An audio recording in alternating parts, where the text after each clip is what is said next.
ng basis talaga! Bakit Don Piping? May problema. Wala akong karapatang magtanong! Kung may problema man ako, sa akin na lang yun! Naintindihan ba? Opo, Don Piping. Wala akong sabi karapatang magtanong! O sumagot! Nagkakaintindihan ba tayo? Kung hindi dahil sa karapatang payat na yan, hindi sana naghihirap ang isang Don Piping sa loob ng bilangguan na ito. Pipigain ko na ang natitirang dugo ng karapatang payat na yan! Don Piping. Paano mo naman siya uubusan ng dugo? Ayaw, di ba? Wala ka lang! Ako lang!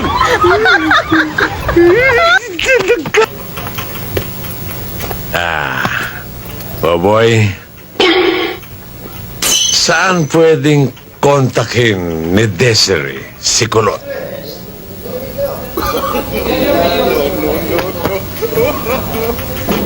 Narinig mo sinabi ko?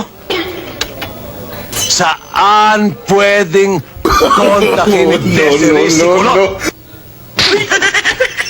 Ang hirap sa'yo, Don Piping. Pag sumasagot ako sa inyo, sinasapal mo ako.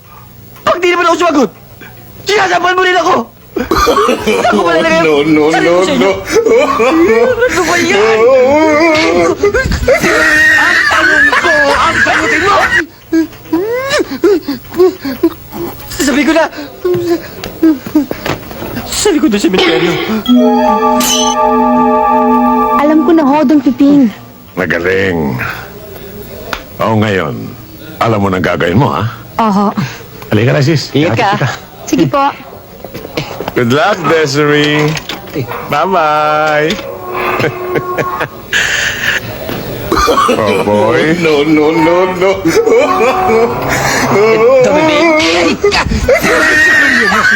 Hindi sa akin! Paano?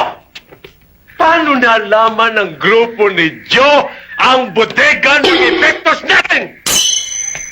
Ayaw, di ba? Sumagot kayo! Ikaw, sumagot ka! Paano? Tarso! Ano mo kayo sasagot sa akin? Tinatanong niyo ako, Don Piping eh.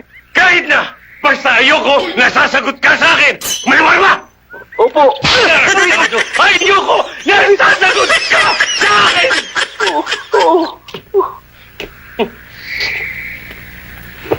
Nais kong hantingin nyo ang Joe Estradang yan durugin!